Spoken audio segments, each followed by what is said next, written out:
Okay, now this video is about one thing and one thing only, and that is breaking bad habits. First off, I'm Isaiah Kane. Thanks for being here. Like and subscribe. Now that we got that out of the way, let's go ahead and just jump straight into it.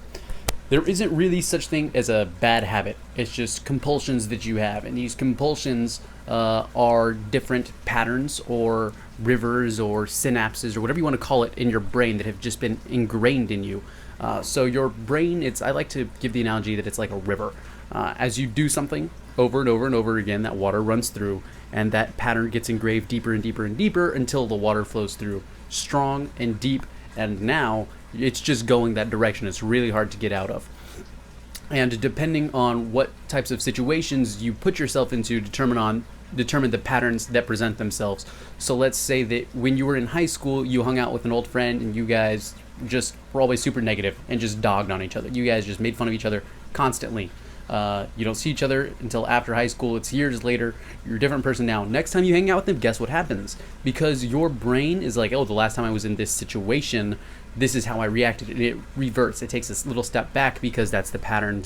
It goes back to the patterns that it is used to showing. So all of a sudden, you're doing things that you haven't done in a long time. You're acting a little bit more douchey, whatever. Let's say that as soon as you get home, you immediately, always, you kick off your shoes, go straight to the fridge, make yourself a little snack, sit on the couch, watch TV. If you do that every single day, that's just what's going to happen. But it's not that that's what you do at X amount of time. It's just that you put yourself in this situation and now you're going to do these things again.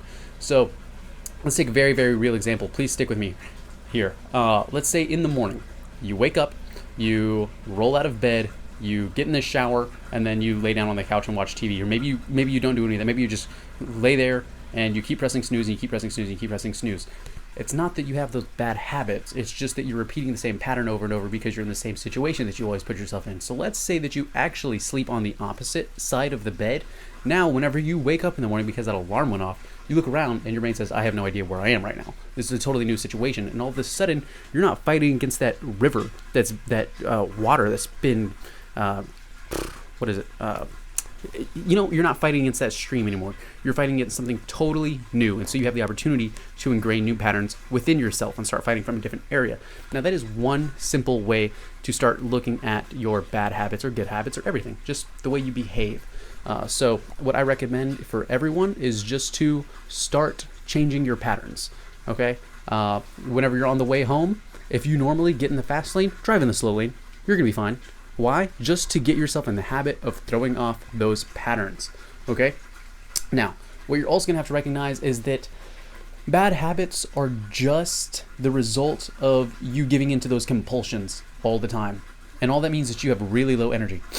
Excuse me. All that means is that you have really low energy. So what do you do if you don't want to have to deal with constantly monitoring your patterns and such? Just raise your energy. And now, whenever you have the choice between, do I sit here and watch another episode of The Office, or do I get up and write a blog post? You choose the blog post. Why? Because your energy is raised, and the qualities that energy possesses is that of discipline and productivity and joy, instead of shame and guilt and lethargy. So, raise your energy. Now, how do you raise your energy? Because this is truly the most important thing for all self-improvement, self-growth, personal development, whatever you want to call it. This should be your ultimate goal, is to be the absolute best you can be.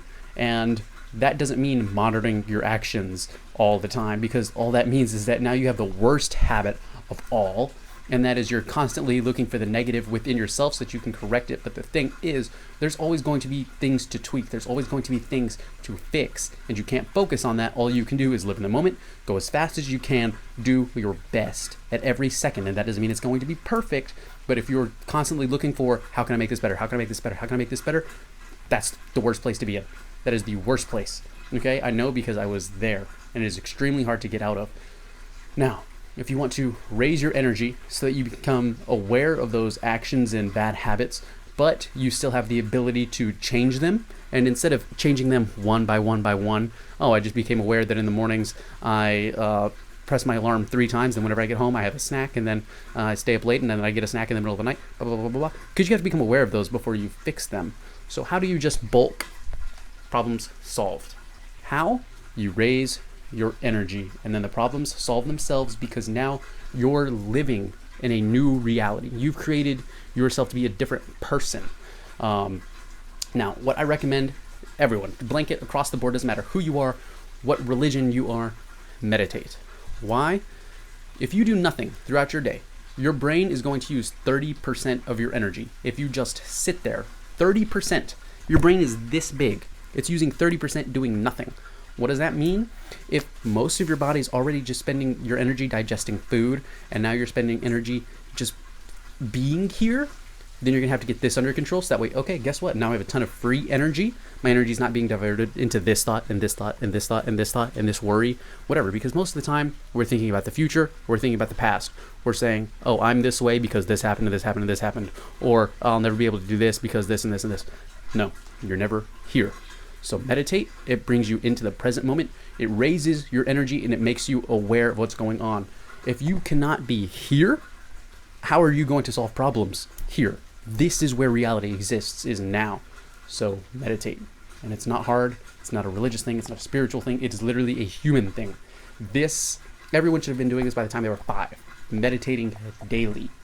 Daily. Why? Because that is how your brain works. That is who you are. Now, if you want to get a little bit into the neuroscience, listen to the next 2 minutes. If you're not interested, skip this. Now, most of our energy is in our brain is focused on our prefrontal cortex right now. That's your default network mode. And what that does is it's a reactive state. It lives in fear, it lives in stress. It's constantly trying to analyze things.